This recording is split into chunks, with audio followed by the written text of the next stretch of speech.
Welcome to Asian Insider, a podcast series by the Straits Times. I'm your host, Nirmal Ghosh. Now, did you know that October 17 was, or rather is, the United Nations International Day for the Eradication of Poverty? Perhaps you didn't, or if you did, by now many of you may have forgotten. But consider this aspect of poverty. 3.3 billion people, that's around 40% of the world's population, live in countries that spend more on interest payments than on either education or health. In 2023, for example, a record 54 developing countries allocated 10% or more of government revenue to paying off the interest on their debt. UN Special Rapporteur on Extreme Poverty and Human Rights, Olivier de Schutter, joins me today, and I'm also joined by Keith Barney, Associate Professor at the Australian National University's Crawford School of Public Policy. Keith joins to drill down a bit on a case study of debt in Asia, Laos, or to give the country its full name, the Lao People's Democratic Republic. But first, Special Rapporteur Olivier de Schutter, who is also a professor of law and member of the Global Law School faculty at New York University. Welcome to Asian Insider. Good to see you. Very good to be here. Thank you. So, Olivier, this last October 17, you wrote in a statement that the debt crisis is not just a fiscal issue, it is a full-blown human rights crisis. Could you elaborate on this larger picture, on the key aspects of this crisis? Indeed, over the past few years, we've seen a very significant increase in the level of public debt in much of the world, and particularly in developing countries.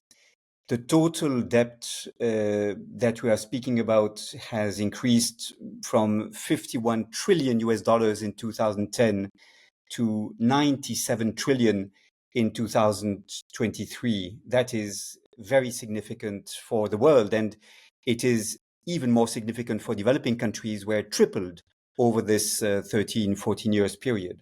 And as a result of this, many countries are really unable to provide the basic services to their population, to invest in infrastructure, to build schools, hospitals, and to pay salaries for teachers, nurses, and so forth. And so, yes, the public debt crisis is a human rights crisis. It is now made worse by the increase of interest rates, which the central banks across the world had to resort to in order to combat inflation. And what is most striking is that for many developing countries, it is more costly to borrow than for rich countries, because their rating by the rating agencies is worse. So, for example, for the average African country, the interest rate they pay on 10 years bond yields is 9.8%, almost 10%, when it is 2.5% for the USA and less than 1% for Germany. And that's because the USA, Germany, are trusted more in their ability to reimburse their debt than African countries. So it is a human rights crisis. It is unjust. It is one major problem for the realization of economic and social rights. What kind of response did you get to your statement back then in October 17 when you said all this? There is a consensus on the reality of the problem. And in the discussions that surrounded the adoption of the Pact for the Future that was adopted in New York on 22nd of September, with a large number of heads of states present and almost all countries endorsing the end result, with the exceptions of Russia and Argentina, the Pact for the Future recognizes the need to address the problem. The difficulty is that much of this public debt is owned by private creditors, and those are much more difficult to convince than either bilateral creditors, in other terms, countries that have lent to other governments, or multilateral creditors, such as development banks, including, for example, the IMF or the World Bank. For example, 61% of the debt of developing countries is in the hand of private creditors, including vulture funds that negotiate the debt as a financial asset and are not keen to any debt alleviation measure. So it is a real problem, although I do think very little can be achieved in terms of global development unless we address this problem. Yes, rather grim, this imbalance, and the numbers are staggering. Really. Now, Keith Barney, let's focus on one single country, Laos, for a bit, a country of roughly 7.6 million people in the middle of mainland Southeast Asia. Also, still actually recovering from the Indochina wars, even though those wars ended in the early 70s. Now, last year, I believe Laos's total government guaranteed domestic and international debt reached $13.8 billion, which was 108% of the country's GDP. About half the 10.5 billion owed to other countries is owed to China. And very recently, the IMF, in its report on Laos, said public debt is assessed to be unsustainable despite a tight fiscal stance, and foreign reserves remain low. Firstly, what does the case of Laos tell us about this linkage between debt, development, poverty, and the environment? Right. So, I might start off by observing that Olivier said that the debt crisis was also a human rights crisis. And I'll say in Laos that the debt crisis is also an environmental crisis. Mhm. So different scholars have observed that Laos it's been called an environmental state. So a small population, fairly large territory, rich in natural resources. So Laos's development model has really depended upon extracting and exporting natural resources, especially mining, hydropower, forestry, and agriculture and agribusiness. So, on the one hand, the debt crisis is related to some of the failures of that development model, getting into borrowing too much money for large infrastructure projects, especially related to the energy sector. And that relates to dams along the Mekong River and its tributaries. So there's a close environmental connection there with Laos's debt crisis. Not the only source of it, but it's a very important one.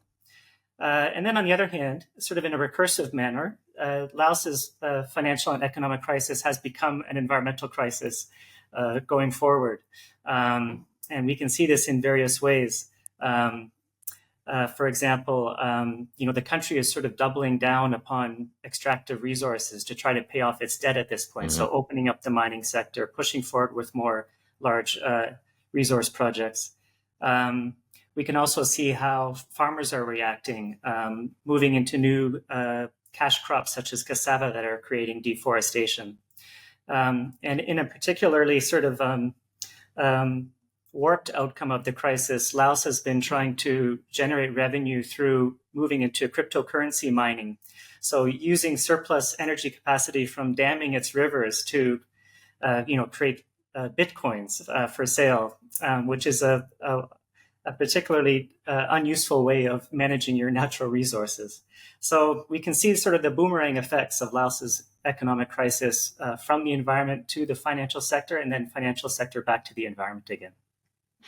Right. Staying with you for a moment, Keith, could you comment on the China aspect of this enormous debt burden? Because, we talked earlier, Olivia was talking about all the various lenders, right, of various stripes. Some of them are vulture funds, some of them are multilateral institutions, but some are countries, and they would theoretically be able to charge lesser interest rates or forgive debt.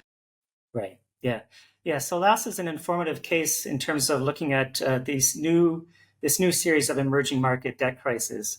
Back in the 70s and 80s and 90s, we had an emerging market debt crisis that was followed up by the Debt Jubilee campaign, which reduced the value of those debts under pressure from civil society in particular. So Laos is an interesting case, even though other countries are sort of also going through debt crises, such as Sri Lanka and Zambia and Pakistan. Uh-huh. Laos is an extreme case because of the extent of their debt, which is owed to China. So about 50% of Laos's external debt is owed to China. So and this relates back to those resource sector investments. So Laos borrowed heavily through the so-called Chinese policy banks, Export-Import Bank and China Development Bank, to fund a lot of these major infrastructure projects. And in my work, I've gone through and looked at the loans that have been documented, through groups like Aid Data and the Lowy Institute. And the totals for Laos are quite shocking in terms of the amount that they ended up borrowing from China. Multiple billions of dollars in government of Laos debt exposure to Chinese loans at this point. And it really, looking at those figures, you wonder what was going on, what was the thinking behind this. It doesn't make very much sense looking immediately at the issue. Well, that's also a geopolitical aspect to this. Olivia, would you care to respond first to what Keith has been talking about, and also to add to this on the linkage between debt, development, poverty, and the environment? Extractive industries, which some countries are stuck in just to repay their debt. And also, if I could ask a double-barreled question, what are your recommendations? What can be done to get countries like Laos and others in similar situations out of their debt traps? Well, clearly, one phenomenon that is most troubling associated with the high levels of public debt in the world, and not least for developing countries, is that because this debt is labeled in foreign currencies, in US dollars, or sometimes in other currencies such as the euro or the Chinese renminbi, countries Mhm. must export in order to reimburse this debt.